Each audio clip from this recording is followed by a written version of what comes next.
afternoon, and welcome, y'all. It's Suzette Speaks on your radio dial. If you are just joining me for the first time, I want to welcome you. We are live. Voice of the Caribbean is a wonderful home away from home. If you're at your lunch hour, if you are with, your family, if you're hanging out today, if you're off today. Some people took the day off. We had a wonderfully busy weekend. So much was going on in South Florida, I know, and we have a busy weekend coming up. Of course, you guys know already, or maybe you don't know, that there is a wonderful conference that's going on right now in Miami, and the Voice of the Caribbean is a part of the Caribbean Diaspora Leaders Disruptive Leadership Conference going on right now in the Sheraton Miami Airport Hotel. And again, we are part of the promotional team that is helping people to understand what's going on. Again, congratulations to those folks who have been a part of the Disruptive Leadership Conference going on right now. It goes till tomorrow, folks. So if you want to check that out, the Disruptive Leadership Conference, right? This is a celebration and a mandate for where do Caribbean leaders, how can we collaborate and go forward, helping both where we are now here in the United States, also our folks back in the Caribbean. So it's a very interesting topic. If you are not aware of it, you can check it out. It's called, again, the Disruptive Leadership Conference, March 12th to 14th. Again, taking place at the Sheraton Miami Airport. Got that out the way. Of course, Feel the Vibes weekend coming up. Vibes Cartel, live and in living color in Bahamas. If you don't have a ticket, Voice of the Caribbean will be there. We are a prime sponsor. Really excited to see him hit the stage on his Instagram. Boy, he must be living a life. We see that he's in South Florida. That's my guess, because looking at his Instagram, it looked kind of like some places that we know around the place, yeah. So big up Vibes Cartel anywhere him there. But of course, we are looking forward to him hitting the stage in the Bahamas the last weekend of the month. Tickets are still available, of course. Bahamas Air. Hey, check them out. They got some reasonable flights still. So if you don't have your ticket booked, if you don't have your flight booked, hey, check it out. Bahamas Air, of course, another sponsor. And we're looking forward to having an incredible weekend. Last weekend, I was a part of the team that covered the Jazz in the Gardens. The return of Beanie Man. Listen, I'm not going to debate who is king and who is not king, But I enjoyed Beanie Man taking the stage at Miami Gardens. One of the icons, I would say, of dancehall music. One of the originators of dancehall as we know it today. And seeing him on the stage, he brought out Maya and kind of doing his thing, holding court. It was fantastic. First of all, shout out to Jazz in the Gardens. Hit the like button if you're watching me on the YouTube side. If you are watching us on the app, big up everybody watching me in the studio. We're on our own. Get ready. I'm putting up my camera them. But everybody watching, you can take us with you anywhere you go around the world. Voice of the Caribbean is an app, right? So you can check us out in the App Store. Of course, you can follow us on X. And I'm not going to comment about X, but of course, you can also follow us on Facebook, Instagram. Get the latest happenings in and around the community and internationally. My show, the Suzette Speaks Show Live, we focus on current events, of course, social media trends and news you can use. I want to hold a little bit of class today because you guys know I'm also an attorney as well as involved as a political activist around the place. I'm really passionate about what's happening in the country.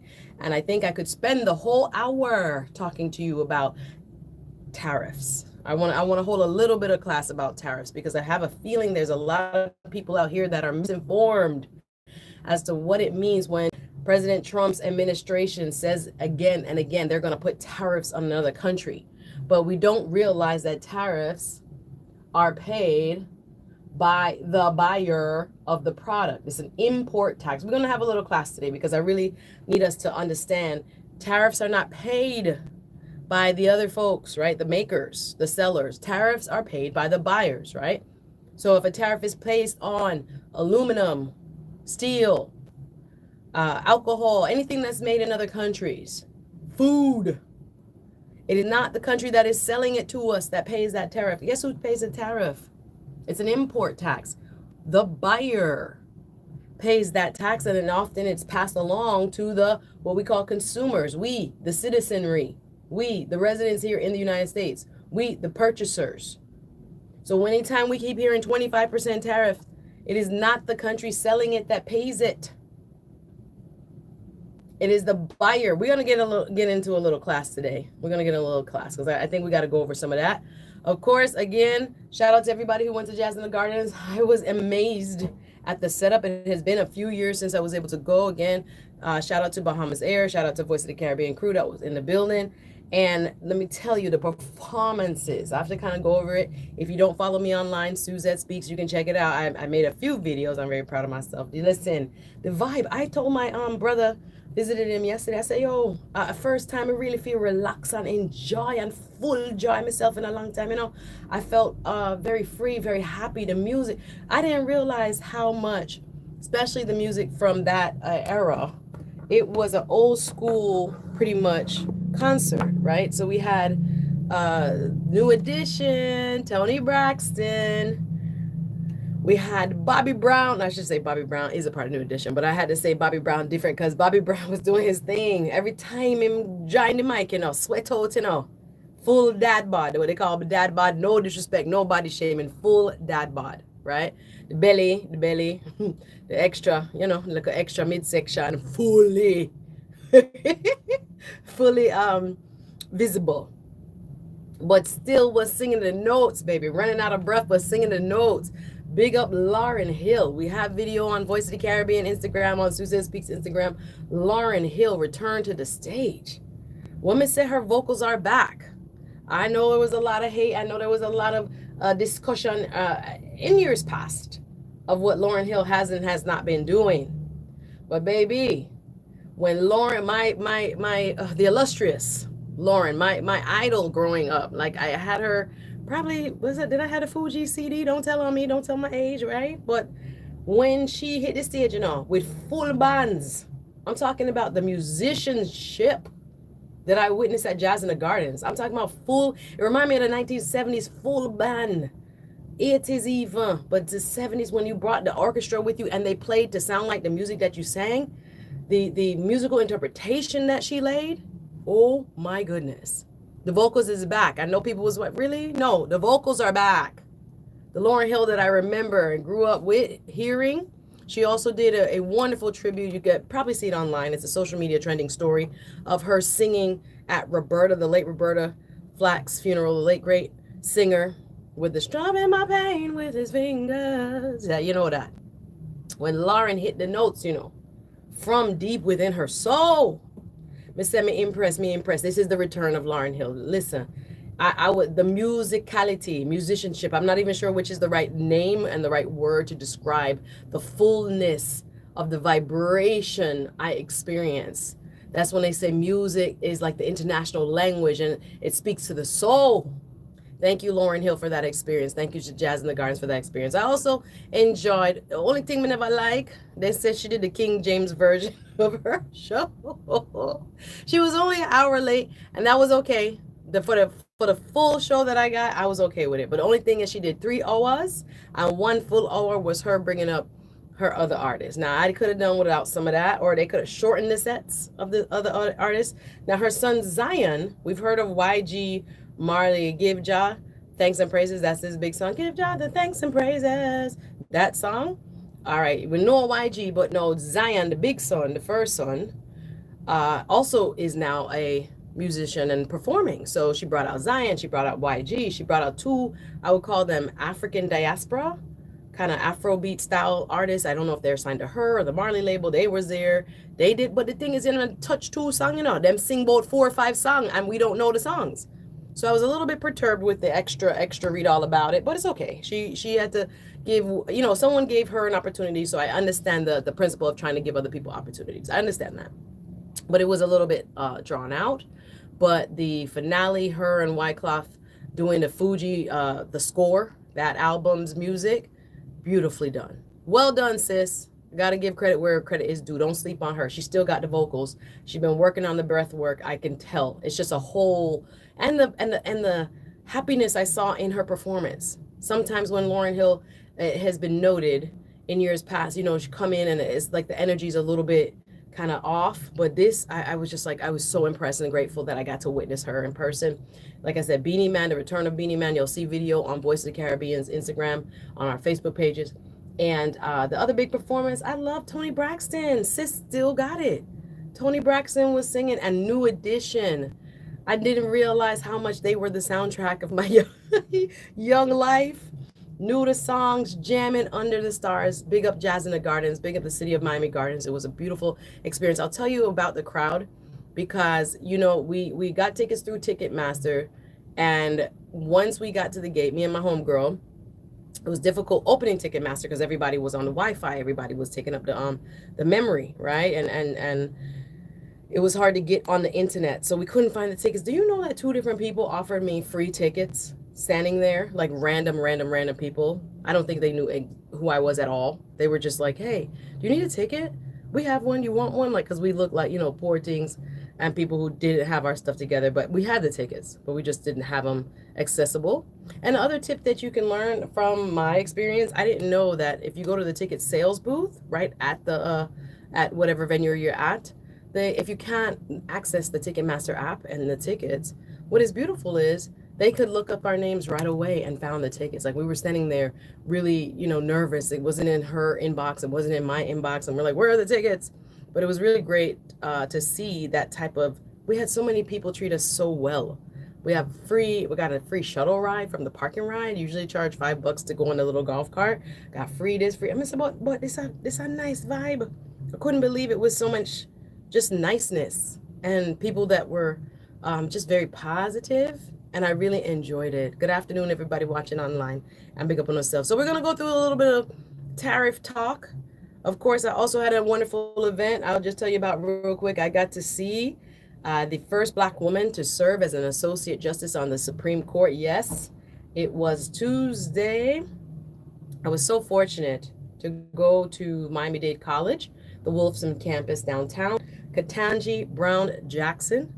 She is one of the wonderful justices of the Supreme Court, and she now has a new book out called Lovely One. I did purchase the book. I can't wait to read it. She was giving us her personal narrative, what happened in her life that caused her to become the Supreme Court justice she is today.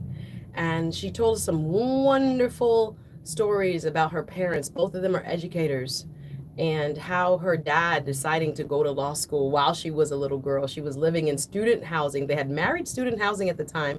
Her dad got admitted to the University of Miami, and her growing up basically in their little student housing apartment in the living room, watching her dad study for law school, how that impacted her tremendously, how her parents putting her in different activities. That's why I have to tell you, we have to get the kids them busy in the clubs, in the activities at school. Is not a thing where they're supposed to just go to school and go home. She said from swimming to you know, all kind of lessons, things that they didn't have access to, they wanted to give to their child. Hello, somebody, message. Things that we should be doing, exposing our children to new things, new ideas, new activities, things they would normally not have access to. Is super important in shaping your child, seeing what they're good at, building their confidence. She said it opened her mind, and her most influential experience, she said, was being on the debate team in high school. And it was so interesting to me, the lady who was interviewing her, who was a talk show host, also went to the same high school, Miami Palmetto, big up Palmetto, also went to an Ivy League school like Ketanji Brown Jackson, also was on the debate team. Let me tell you, it's not an accident. There's a correlation here. One of these things are not like the other. No, these things do go together, right? Because having a good education, and they had a public school education. That's why we fight so hard when I tell you about school board meetings and I tell you about school closures, is because we know that education is the great equalizer. I can't even get into Mr. Trump now. They have been announcing through the department secretary, the Federal Department of Education has now laid off half of its people. Half of the people of the Department of Education of the United States have now been laid off. Many of us do not understand the history of why we needed a Federal Department of Education in the first place. It was created, one of the foundational reasons it was created was to make sure there was equality, because even though we had the decision almost 50 some years ago, Brown v. Board of Education, which struck down separate but equal, which was a court case Plessy v. Ferguson, which caused the United States as a whole to be segregated down from the water fountains to the schools that everyone went to. Trust me, there are people still alive. It wasn't that long ago where we didn't have equal access to educational opportunities. And so we see now that the federal Department of Education is under attack. And as of yesterday, half of the staff has been let go. Now, reminding everyone, Department of Education provides loans that give people access to go to college. I have my little cousin niece where she has just applied and put in her FAFSA.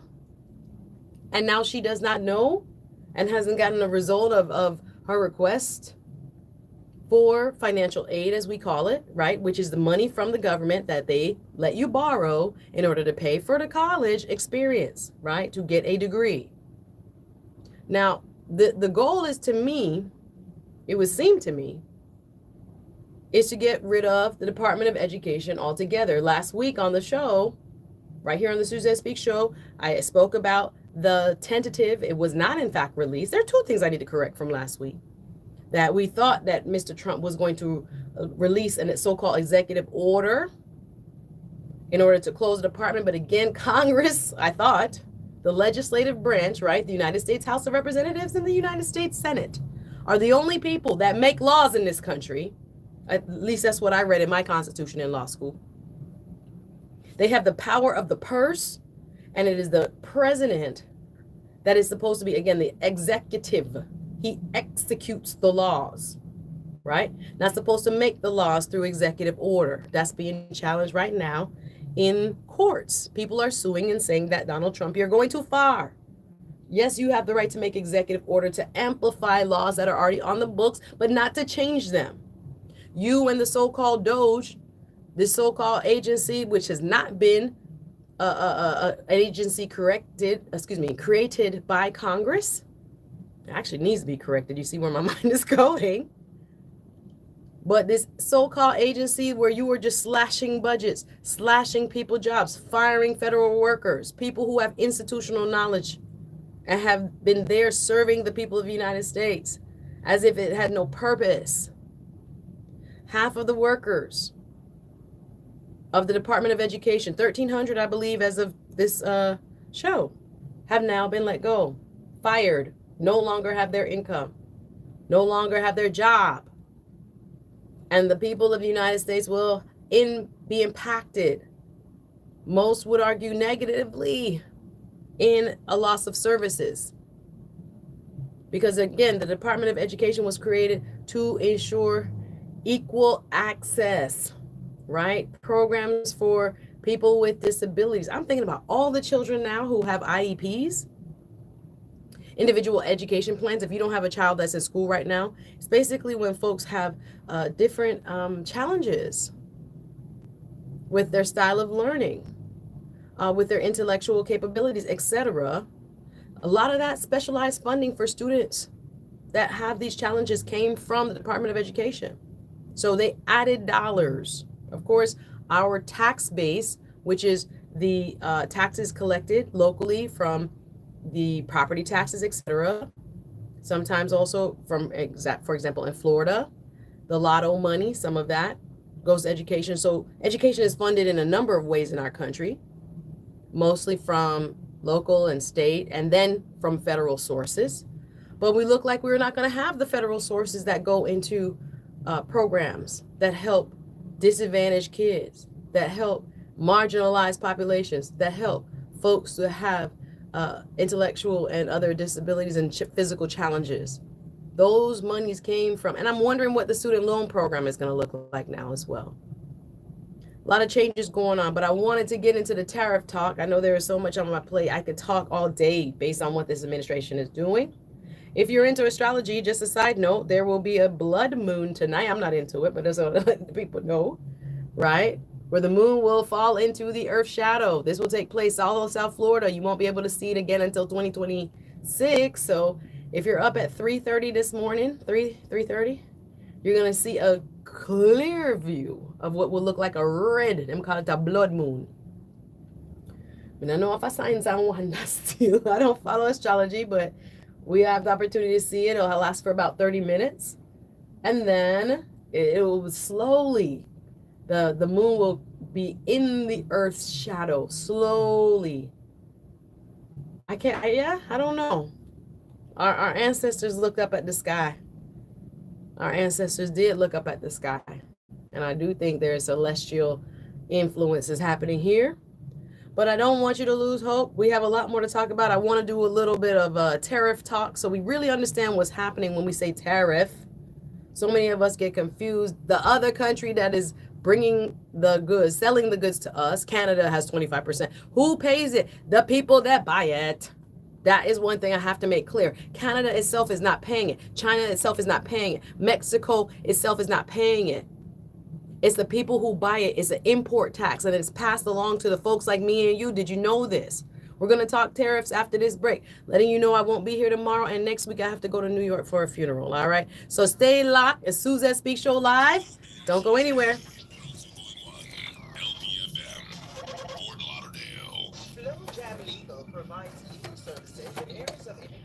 How are you guys? Journey Overly is available 24 hours a day. 600 South Avenue, Suite 406. I was still on the air talking about how you guys. Let me turn off my recording here on the side. Give me 1 second. At the John Robin Plaza, 30 John Robin Avenue, Suite 10, telephone 876-755-4594. I got 2 recordings going. I think this is clean. For some reason, it always looks blurry. Let me help it one more time, but I think, good afternoon, Smooth Approach. I think it might just be the lighting. Sorry, bro. Shout out to everybody watching. Hit the like button, please. I'm trying to move this back a little bit so you can see a little bit more. And there is no cover charge. Thanks, Cocoons, for your support to the Voice of the Caribbean. All right, get some water. Missing home, Caribbean Airlines brings Jamaica closer. I hope you can't hear it. Can you hear it? No, you can't hear it. Woo, how's everybody doing? Service you love the moment you step on board. We know how Jamaicans travel. Let me get this. This headphones is loud. The headphones is very loud. Anyway, how's everybody doing? Happy Thursday. I'll be traveling to NYC soon. I have a funeral to go to next week. So maybe I'll just do some lives and just do some random lives from there. But yep, maybe we'll just do some random lives. Anyway, hope everybody's good. It's saying the orientation is locked. Rotate device. Can you guys see me okay?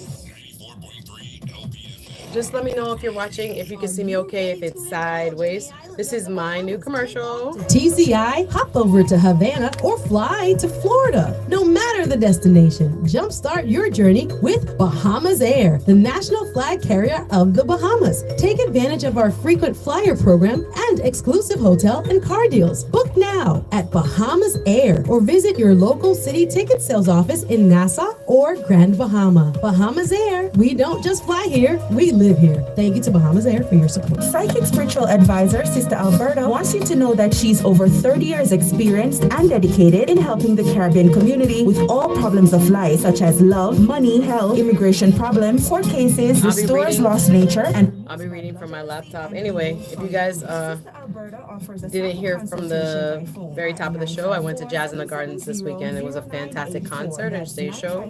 Beautifully put together. I need to make an announcement about Vibes Cartel. Oh, I need to say congratulations to the winners. I need to say congratulations to the winners of the City of Miramar elections as well. I'll put that in the next segment. Shout out to everybody. Hope everybody's good. I need some lotion. My lotion is finished. I'm live on the radio, guys.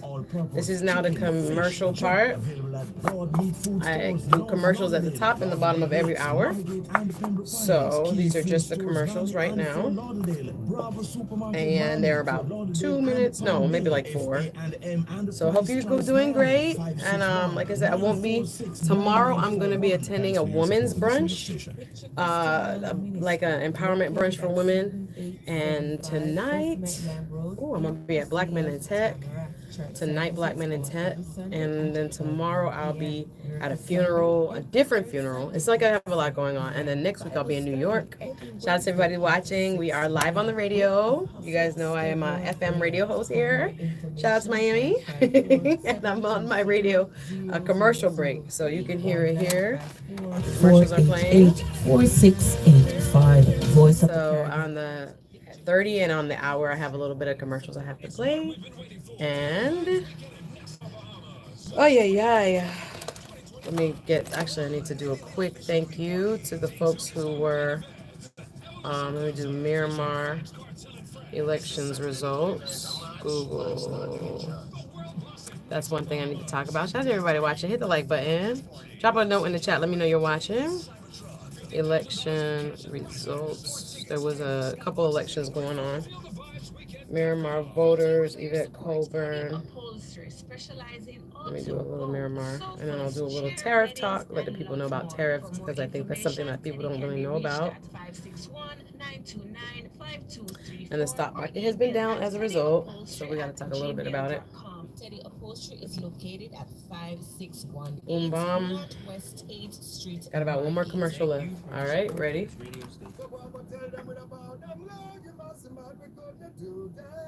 Foundation from birth, yeah, man, I love the culture. Say, we're representing for the voice of the Caribbean, Jamaica and far beyond.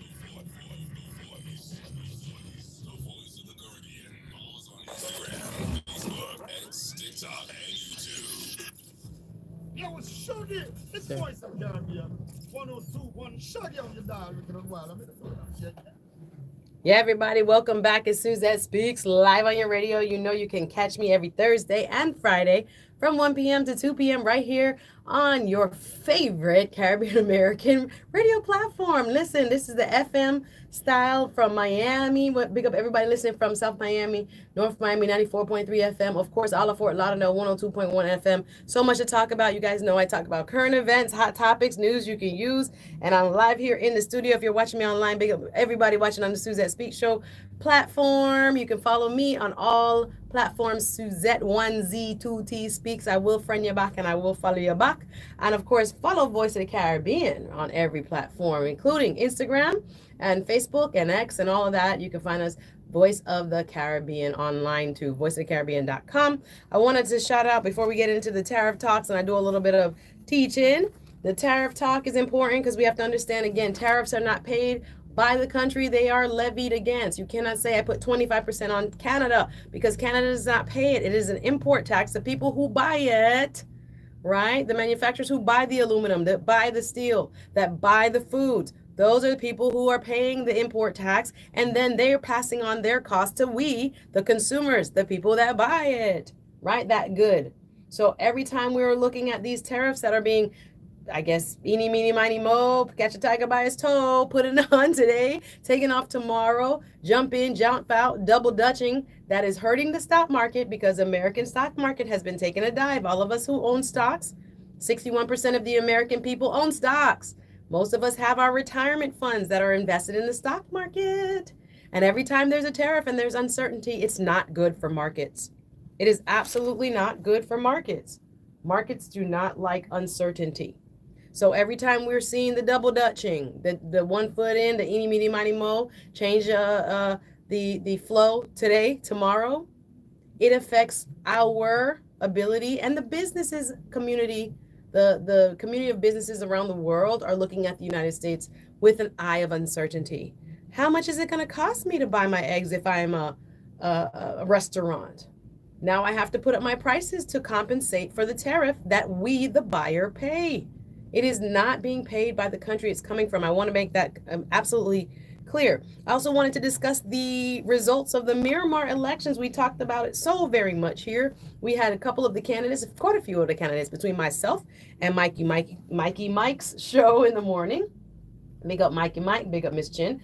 And again, I was letting you know I won't be here tomorrow and next week because I'll be at a funeral in New York, taking care of family business. Yes. Rest in peace, Uncle Donald, but I have to take care of we're home base first. I'll be missing you guys. And if you are following me, you'll see what my escapades look like when I'm out of town here, but I won't be able to be with all of you tomorrow. and as well next week, Thursday, Friday. But Miss Chin will be filling in for me. Also, I wanted to touch on, again, the election that we have spoken so much about here on this show. It's so important to vote. We have been talking politics because politics runs our lives, whether we want it to or not, whether we want to be involved in it or not. No matter who we are, it is impacting you. So this whole thing about staying on the sidelines, the 90 plus million people who didn't vote. Remember, Trump did not get the majority of the vote. They got the majority of the people who showed up to vote.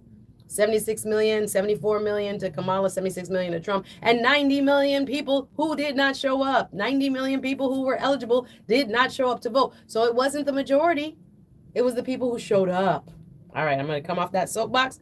But the people who showed up in the city of Miramar made their decision as of Tuesday, where they elected or re-elected quite a few folks. We want to send our congratulations to re-elected Commissioner Yvette Colburn, who was re-elected. Also, new. I hope you found out and hope you've been watching the politics, because we've been talking about the Miramar election. Miramar is such a critical city in South Florida that has been led mostly by folks from the Caribbean for a few years now, quite a few. Caribbean American folks have been in charge there. They have a lot of resources there, a big tax base there, something that's super important. So we have been watching it closely, and Yvette Colburn, like I said, earned another 4 years in office, and she will serve alongside 2 new members. She defeated a gentleman named Luis Pedraza, right, as far as the race outcome was in her seat. The other 2 new people, well, for seat 3, Avril Sherazard, who you heard on this show. We interviewed her last week on Thursday. Avril Sherazard won her seat, beating out Papa Keith Walcott and Mr. Nari Tomlinson. And she won at 53%, right? So Papa Keith Walcott ended up losing, who took 28%, and Mr. Nari Tomlinson took 18%. So congratulations to Miss Avril Sherazard. She shared with us last week on the program. She actually is of Bahamian descent, and her husband's from Brooklyn, also from Haitian descent as well. So that pretty much takes care of the continuum there in seat 3.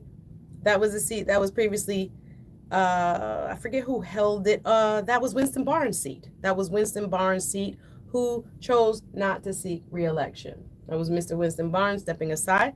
And now we have Mrs. Avril Sherazard, who will serve as commissioner in the city of Miramar, seat 3. Also looking at the race for seat 4, which involved Mr. Carson Eddie Edwards, Carrie Ann Nesbitt, and Kirch Conzi and Pamela Reed. That seat was won by Eddie Edwards. Congratulations to Carson Eddie Edwards. He took 41% of the vote, defeating Carrie Ann Nesbitt, who won 33%, and Kirch Conzi 18%, and Pamela Reed 7%.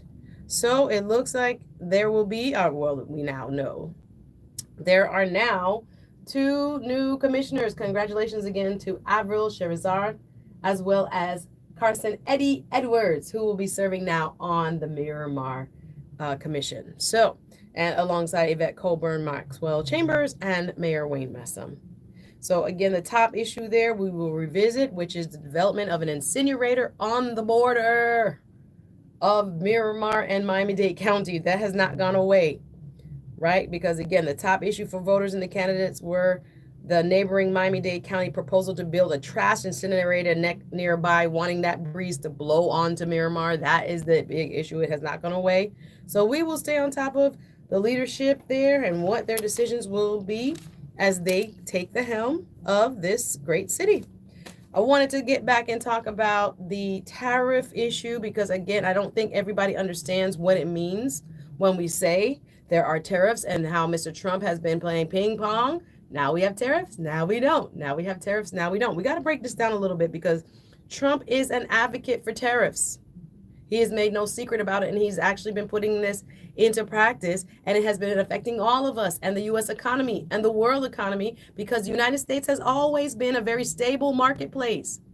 Our dollar has always been the strongest. People have always from around the world looked to us to be an economic leader, as a place that is a safe haven to invest. our stock market as one of the strongest. This is what Trump inherited from President Biden, one of the strongest stock markets ever. And now we have been seeing what they call the Trump slump. The market has been taking a little bit of a tumble, not a little bit, about 6% is a big amount. If you're a retiree and you're looking at your 401k and you're looking at your investments in the stock market, like I have been looking at my investments in the stock market, worried every day, especially if you want a fixed income. Not only are the Trump and Doge folks looking at possibly cutting Medicaid, cutting Social Security. Should I give you out the number? You can call your senator. You can call your U.S. House of Representative member and tell them don't touch your Medicaid and don't touch your Social Security, because how they're going to do it with this new budget proposal. We are on the brink of the budget for the country, right? The United States budget, again, is not the president that create the budget. It's not the president that spend the money. It's Congress. It's the United States House of Representatives, 435 of them, that are all divided into equal districts, representing what, 600,000 people each about? That U.S. congressperson is very powerful because they will vote on how money is spent and not spent. The United States Senate as well must pass the budget, which is 2 members for each state, 100 people out of the 50 states. You can call them. They work for you. You are the one that voted them in, and they are spending your tax dollars. There is a switchboard. I'm not going to give out the number. I might do it. Should I do it? I don't know if I should do it. You can call and say, I live in this district. Can I speak with my congressperson? And you will get their office. Because it's time out for the sideline hustling. It's time out for the tweeting and the Facebooking. This is an action time. Because I'm looking at the status of the United States internationally. And if they don't think, if the world does not think we are the leader, then who will become the leader? This administration is creating somewhat of a very destabilizing policy operation. Looking for the right word. Cat got your tongue, Susie. Now, if I try to be careful, y'all. Let's talk about the tariffs. Trump believes in tariffs, and there are many economists that would argue that it is probably a self-defeating proposal and not the best way to approach foreign policy. Let's say it again. Tariffs, according to most economists, are not a healthy way by which to govern, and we are seeing the very results right now.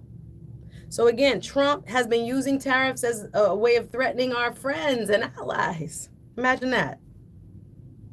He insists that they are paid by foreign countries. That is not true. That is not true. That is not true. It's not paid by the foreign country from which the goods are coming. Who pays tariffs, class? Who pays tariffs? In fact, it is the importer, the American companies that pay the tariffs. And the money goes to the United States Treasury. I'll say it again. Trump calling out tariffs as if there are people overseas and the countries and the companies overseas are paying them. That is not who pays tariffs. Class, who pays the tariff? You're right. We, the importing company, the importing business, the American company is who ends up paying the tariff. Can I say it one more time for the people in the back? It is not the foreign country. I wish somebody would tell Mr. Trump. Mr. Trump say that the tariff is insisted. He's insisting that it be paid by the foreign country. It's not how it works. Who pays the tariff, y'all? In fact, it is the importer. It is the American company, therefore the buyer of the product, that pays the tariff and will pass it on to the people who buy the products. I'm gonna calm down. The American company pays the tariffs and the money goes to the U.S. Treasury. Those companies typically pass the higher costs on to their customers in the form of higher prices. Can we say it again? Those companies typically pass on the cost of the tariffs to their customers in the form of higher prices. That's why economists say consumers usually end up footing the bill for tariffs. Who gonna pay the tariff, y'all? Not Canada, not Mexico, not China. Who gonna pay the tariff, class? We are paying the tariff. Me and you, the customer of the product. Let me read from PBS. PBS talk about this. 5 things you should know about tariffs. This is an article from pbs.org, right? Public Broadcasting. You can read it. 5 things you should know about tariffs. You can Google it for yourself. We're going to have to touch base on it because I want people to understand what's really happening. And it seems as if folks are being led to believe that the country on which the tariff is placed pays the tariff. And a tariff is an import tax, which will be paid by who? The American company and buyers of the product, of the raw material, of the wood, the lumber, the aluminum, the steel, to make cars, whatever it is that is a tariff is placed on. It is not the country that is selling it. It is the buyer that is paying this import tax. Are you with me? So think about this. It's still, tariffs can hurt foreign countries by making their products pricier and harder to sell abroad. We are hearing things like Canada is looking to the European Union now to sell their stuff because they're saying, wait a minute, it's going to be too hard to sell it to the United States because their prices are about to go up. So instead, let's look to the European Union to trade with. We have had some of the best trading years between NAFTA, the North American Free Trade Agreement, and the one that Trump signed himself, the Mexico, Canada, America Treaty. He signed it to make goods flow, many of them tariff-free. He wanted free trade. We have been living in decades of free trade, and we've seen the result, which is prosperity. But instead now, foreign companies are looking maybe to cut prices, and you're asking them to sacrifice profits to offset the tariffs and to try to maintain their market share in the United States. No, guess what they're going to look for? New buyers.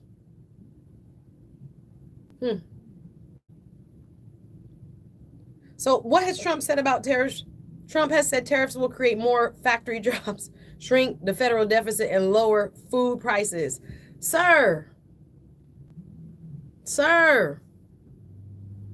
Trump has said, and I quote, tariffs are the greatest thing ever invented. Trump said in a rally in Flint, Michigan during his presidential campaign. During his first term, Trump imposed tariffs targeting imports of solar panels, steels, aluminum, and pretty much everything from China.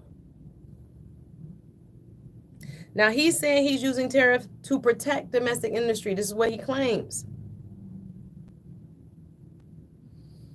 But in our post-World War II history, the United States, since World War II, this is the 1940s, now into the 1950s, since that time, 41 to 45 was World War II. Sorry, 1941 to 45. So post 1945. The United States' role has been to promote free global trade and lower tariffs. That's generally a response to the loss of U.S. manufacturing jobs, widely attributed to basically China becoming the manufacturing leader of the world, the manufacturing powerhouse. But listen what's going to happen. By raising this, according to PBS.org, by raising the prices of imports, tariffs can protect homegrown industries. They may also serve to punish foreign companies for unfair trade practices, such as subsidizing their exported products, or dumping products at unfairly low prices. However, I can go deeper into this article. Economists generally consider tariffs self-defeating. Listen again. Economists generally consider the country that's making the tariff, like the United States is doing on and off again, hokey pokey style, that it is self-defeating. Tariff raise the cost for companies and consumers that rely on the imports. That is we, that is us, the people that are buying it. Tariffs generally raise costs for the companies that are buying it and the consumers that rely on those imports. And they are also likely to provoke retaliation. What are we seeing now? A tit for tat. This is a Trump-created trade war. We were cool with our allies in Canada. We were cool with Mexico. Those were our number one. Probably could say in past tense, I have to look at the current numbers, our number one trading partners. From food to raw steel to lumber to build houses to aluminum. All of your beer can and your soda can, them aluminum come from other countries. We don't make enough here in the United States. That's why we import them. We don't have enough to supply the needs of the companies here. That's why we buy from other places. But instead, what ends up happening is the tariff raises the cost for the company that is buying the product. The American companies that are buying the product have so much uncertainty because they do not know what it will cost them and what it will in fact therefore cost the consumer, because those costs are passed on to those of us who buy that import. Listen again, class. Don't get fooled. It's not the company selling that pays a tariff, guys. It's an import tax. It is the American company that is buying it that ends up suffering the consequence of that tariff, and the cost of their good, manufacturing their good, goes up, and therefore the cost to the consumer, me and you, the buyer of that import product, goes up to us. Are y'all following? I hope y'all following.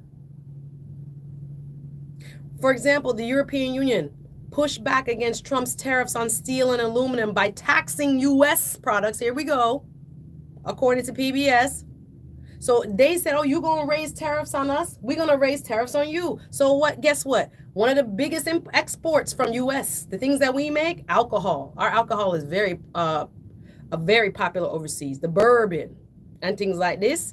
Kentucky bourbon, baby. So they said, EU said, hey, you're going to tariff us? Guess what?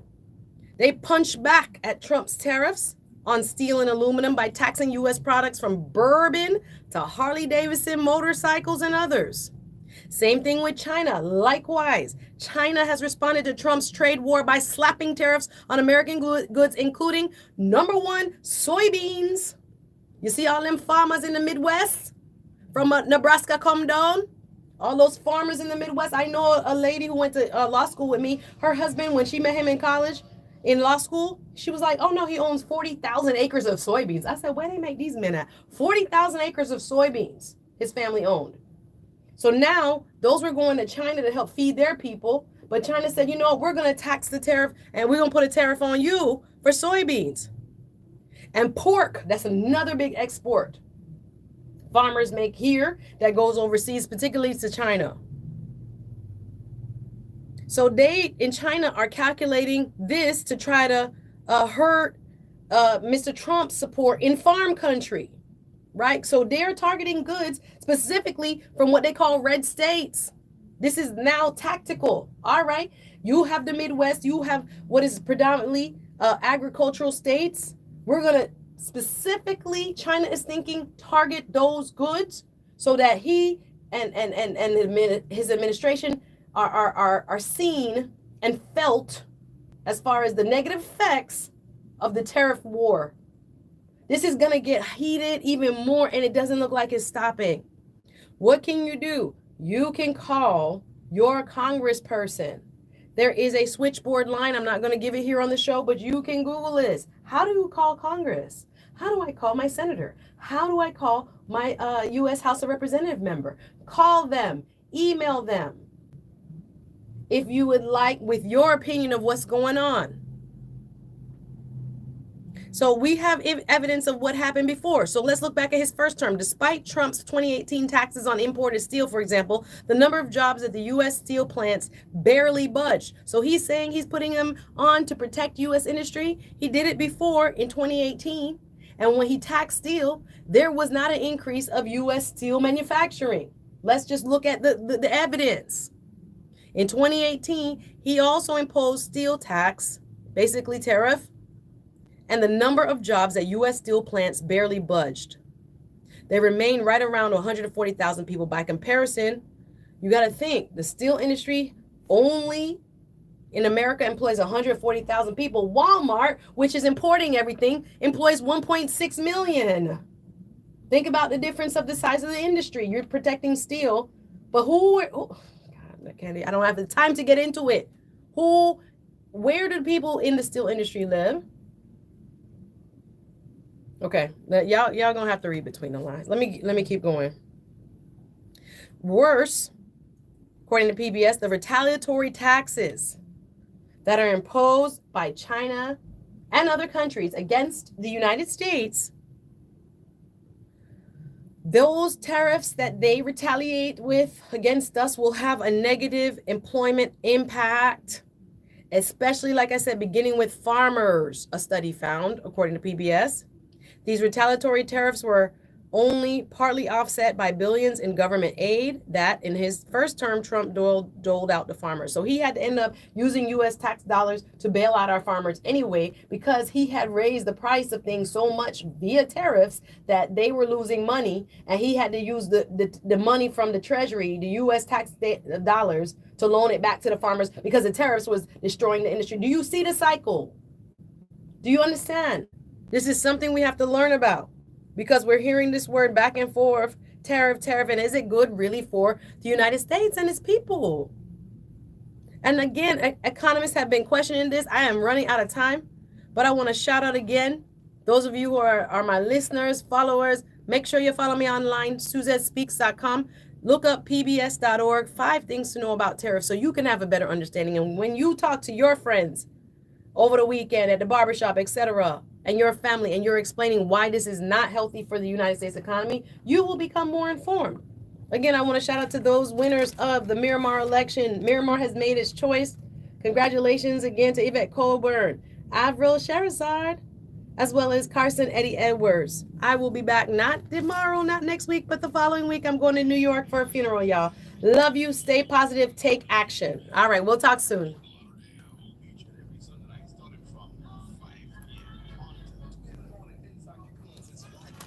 Woo, child. Woo, child. I was Sheridan Street people and can hear me. RSVP. Make sure you're off the air before you start talking. Anyway, thank you guys for watching. I'll see you soon. Take care. Bye-bye. If I could get it to stop. Oh, okay. Bye. Thank you. And there is no cover charge.